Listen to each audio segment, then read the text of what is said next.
2026 বিশ্বকাপের আঞ্চলিক তৈরি করা ব্রাজিলের চূড়ান্ত স্কোয়াড ফাঁস। কে কে আছে বিস্তারিত জানুন পুরো ভিডিওতে। 2026 বিশ্বকাপকে ঘিরে ফুটবল বিশ্বে শুরু হয়েছে উত্তেজনার ঝড়, আর তারই মাঝে আলোড়ন তুলেছে এক বিশাল খবর। ফাঁস হয়ে গেছে ব্রাজিল কোচ কার্লো আনচেলত্তি তৈরি করা সম্ভাব্য চূড়ান্ত একাদশ।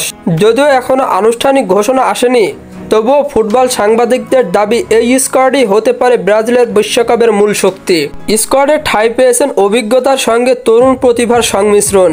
গোলরক্ষক হিসাবে জায়গা পেয়েছেন এলিসন বেকার, এডারসন এবং তরুণ superstar bento.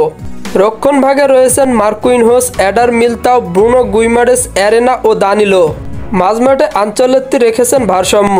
Casemiro, Bruno Guimaraes, Richarlison এবং লুকাস পাকুয়েতার সঙ্গে যুক্ত করেছেন তরুণ জুয়েলো আন্দ্রে। এই মিডফিল্ডটাই মূলত ব্রাজিলের গেম কন্ট্রোল করবে বলে মনে করছেন বিশ্লেষকেরা। আক্রমণ ভাগে আবারও দেখা যাবে নেইমারকে।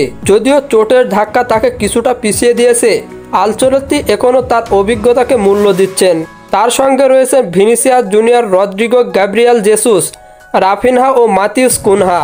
নতুন সংযোজন হিসাবে জায়গা পেয়েছেন 19 বছর বয়সী এনরিক, যিনি ইতিমধ্যে আলোচনার শীর্ষে। এরাই হতে পারে 2026 বিশ্বকাপের মূল কাণ্ডারি।